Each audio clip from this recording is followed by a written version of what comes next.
Evening, sisters, brothers and friends. Welcome to the latest in the County Grand Lodge Boyne Online podcast. Tonight I'm joined by past Grand Mistress, who's also probably one of the best known faces of the Scottish Orange Home Fund, or Scotland's only orange charity. Welcome, Sister Helen McLean. Thank you for coming along tonight. You're going to tell us a wee bit about the Orange Home Fund. Most people know what the aims and objectives of the Orange Home Fund are, but can you tell us a bit how it all started? The Scottish Orange Home Fund, as a charity as we know it today, was formed and constituted as a charity, established as a charity in 1978. But in reality, it actually started a good many years before that, in the very early 70s, probably about 71, 72. But at that time, it was the Ladies Orange Home Fund. And it was started by a group of women who took a charter flight of orange men and women to Canada to celebrate the 12th of July.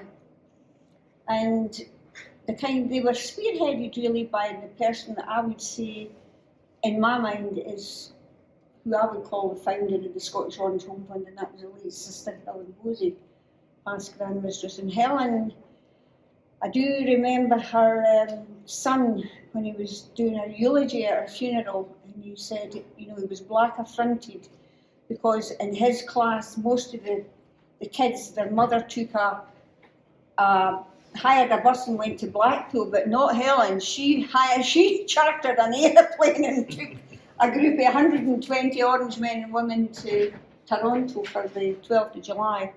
But they were so enamoured with what they found there, how the Canadians worked for their senior members, particularly. In Canada, they had a lot of funds at the time, a lot of money, insurance companies and things like that. So they had residential homes for their elderly members. And of course, the Scottish sisters were really impressed by that, and they came back and they decided that they could do something similar in Scotland. And they started raising money, and they raised a fair amount of money, many thousands of pounds. But they had this dream of a residential home. And I do remember finding a document not so very long ago, and it was what they were putting out to Grand Lodge. Because remember, we're still the Ladies Orange Home Fund at that time, and they were having a consultation with Grand Lodge, and they put this document together about, how they would fund, how much it would cost to fund this residential home. And if you'd seen it, you'd had to have a laugh. It was so unprofessional. But they were talking about the building would cost £1,000, and a matron would cost, £1,000, and there would be 2 caretakers, and so the total bill was something like £5,000 to run for a year. So I think they very quickly got kind of blown out of the water, if you like, by Grand Lodge. But Grand Lodge, I think, saw at the time the merit in what the ladies were trying to do. And some say that they actually took over and they captured the Home Fund. Helen Hosey would tell me that the deal was that however much money the ladies had raised, the men would match. Mm-hmm. The men didn't have any money at the time because it was shortly after Alan Hassan left the institution. So that money was never forthcoming, but I think it was the best move that we ever made to, join with men in forming the Scottish Orange Home Fund and registering as a charity. It has worked so well, and it really was. It was a good move, and it's something that we capitalised on. And all these years later, it's grown from strength to strength, hasn't Absolutely. It's grown from strength to strength. Anyone that's been to the facilities, I would say they're second to none. How do you maintain that? How do you get that up to that standard, keep that standard of accommodation? Well, it's very difficult. It's the same as you would do at home. It takes a lot of money, but it takes a lot of hard work, and from a very few people, unfortunately. We do have great supporters, particularly in your County Grand Lodge area. The girls from Coatbridge are just amazing, but it does take a lot of hard work to raise the amount of money we're looking at. I would reckon in the region of between 30 and 35,000 pounds a year for the running costs of the three facilities that we have at the moment. So you've really got to raise that and more if you want to kind of project into the future, you know. So it's no mean achievement to be able to maintain that. The onset of the pandemic was just really was devastating for us. We had 2 years where everything came to a standstill, but we kept working. And we kept offering holidays when we could. You know, it was the sites were all closed for a period of the time, but we did manage to get opened up and offer holidays at a time when they were really very desperately needed. But with no income, virtually no income at all. So that was difficult. But our membership they are very charitable. I think what really is amazing, because it is only our own people, it's our own members, their families, their friends, our supporters on the street. We don't get any funding from anybody outside the order at all. You know. So it's quite difficult, but it's worth it. Our members deserve it. Yeah, absolutely. Our members deserve it. I think that's one of the things that a lot of maybe members perhaps don't realise, Helen, it is don't get any grants or any funding from external bodies. It is the membership that are very generously keeping the Lunch Home Fund going for obviously the senior members. I'm sure over the years you've heard some strange and wonderful stories about how the monies are raised. Is there any you're able to share with us? Well, first of all, just to say that it was started for senior members, and for the first number of years that they were in existence as a charity, it was only members that could use the facility. We all had one facility at that time. And we did get a lot of complaints from people who, particularly couples, who were both in the order, who were one or other of the partners were not in the order, and they wanted to go on a holiday, but they couldn't go because they couldn't take their wife with them or their husband with them if they weren't members. And we felt that was really a bit unfair. And we also felt that we needed to go in a different direction. And at that time, Ian Wilson was Crown Master, who was very forward thinking. So we went to Ian with the idea that we have, as well, we would safeguard the holidays for senior members, but we would take it in a slightly different direction as well and offer respite breaks for members who weren't senior members, or who were senior members but needed to have a carer or maybe one of their family members with them. And we were looking at kind of projecting we could do this in maybe 3 or 4 years' time, and Ian said, "You've got the money now, just do it now." So we did. That was the kind of support that he gave us, and for which we were grateful, and we have never looked back from that, because it has taken us in a different direction. Anybody really who is in need can apply. And even now that we have the third facility, we can have young families who, for no reason, no fault of their own, maybe couldn't afford to have a family holiday. We can help them, we can do that, and right through that, as I say, the pandemic, we were able to do that for a lot of families, and it's been amazing being able to kind of, help our members. Of course, nothing stands still either. All the years the Lunch Home Fund's been going, then you keep modernising as well. And of course, Vision 2020, unfortunately, was a victim of the pandemic. However, leaving that behind, you're now looking forward to get your teeth back into funding this. What is the Vision 2020? Well, a few years ago, we've always said that the facilities we have at Seaton Sands, whilst they are the actual facility is accessible, it's got ramped access. Inside the chalets are not suitable for anybody using a wheelchair. So we've never really had anybody who needed a wheelchair like permanently. We've never really had any kind of issues because they didn't apply, because we knew, we told them. However, about 3 or 4 years ago, we did get an application from a gentleman who was a double amputee, and we had to say, I'm sorry, that we couldn't help them. And then Robert McLean and I sat down and thought, this isn't right, we really need to change this. So we went to Grand Lodge with a proposal that we have a special effort throughout the whole institution, encouraging the county Grand Lodges, district lodges, private lodges, social clubs, you know, to work together to raise money for when we actually get to the stage of replacing one of the facilities. I think the oldest one's coming up for 20 years now.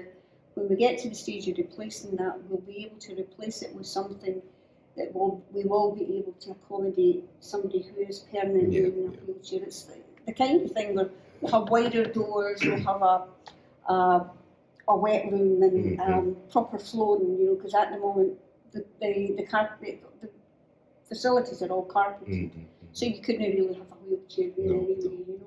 So it's to kind of be able to offer people who are in wheelchairs that need permanent kind of use of wheelchair inside the home, and people who have got mobility issues and that they would be able to use that, and they would be more comfortable in going. It wouldn't be solely for disabled people, but we would be able to offer people, you know, and I think that's the way that we need to go. If, you know, the whole country's, you know, inclined towards people with disabilities. Why should we not be? You know, absolutely. We've got orange halls that some of them don't even have disabled access. You know, with this man who told us he couldn't go to an orange meeting because there was no toilet facilities that he could use. You know, so we are an organisation that believes in equality. So why not equality in that?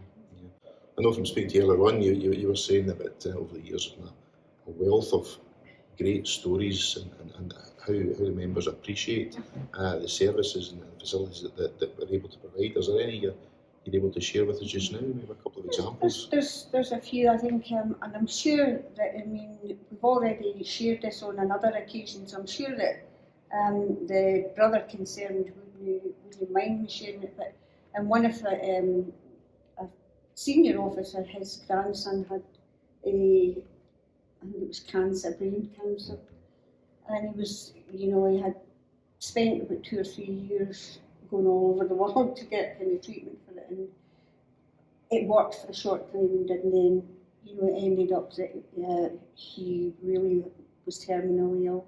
I think he was only about 7 years old, and he always had a passion for caravans, so they asked if we could get a holiday at the caravan that we've got now at Waynesby, which we did. And they made memories, that family made memories that, you know, are unforgettable. And that's the kind of thing that we can do. We had a young couple in your own County Grand Lodge area who the wife had been diagnosed with a very very aggressive cancer, and they were only in their 30s, this young couple. And we were asked if we could arrange a holiday for them. They had never had a honeymoon. And we were asked if we could arrange a holiday for them. It was because of the aggression of the cancer, you know, the lady only had a few weeks to live.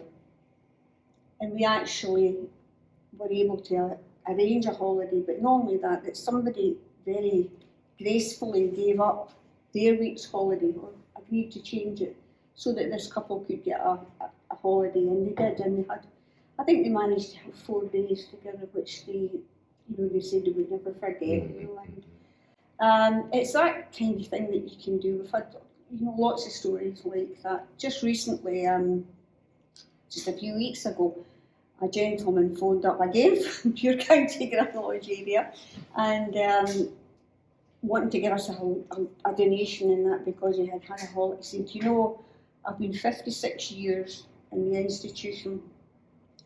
I've held all sorts of offices, you know, in the district and in his lodge.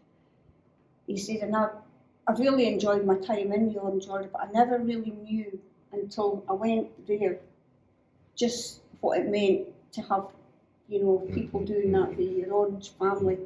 being able to give you something like that. So that's the kind of stories that we get. Yeah. But throughout the pandemic, it was great to be able to say to elderly people who had never been over their door, have a break. And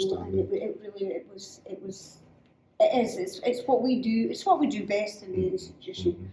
We're just like any other family. We argue with each other. We get on each other's nerves and what have you. But when the chips are down, we're there to help each other, and that's what we do best. The bottom line is money. They need funding. So what kind of events are planned for the next few months? Well, the bucket collections are the main thrust of our income at the moment. We've had 2 collections so far, and we've raised, I think, about 2,600 between the two collections. We've got the 4 Boyne celebrations coming up, and we've got the Blacks Parade in August. So we're hoping that will again raise a few £1,000s to enhance the funds. As I said, our running costs would run about between £30,000–35,000 a year.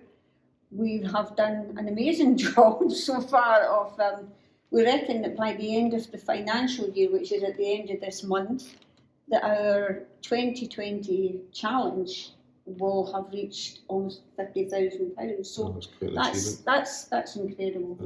Absolutely.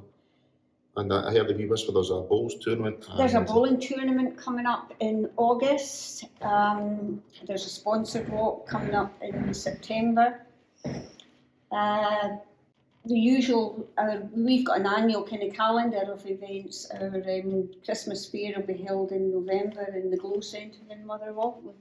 When the ladies' conference is on, we'll have our Christmas services, which are not really designed to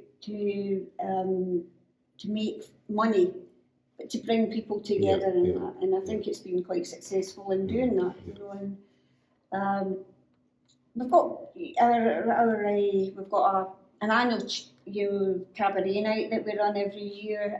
That's going to be in April next year. So we've got an annual kind of calendar of events, but we're always happy to support any district or any lodge, any county grand lodge that wants to kind of raise funds for us in any way. We will support them and help publicise their function. I know the executive are very keen to obviously promote any events you put on there as well. And of course, you can pay via PayPal, etc. as well. Yeah.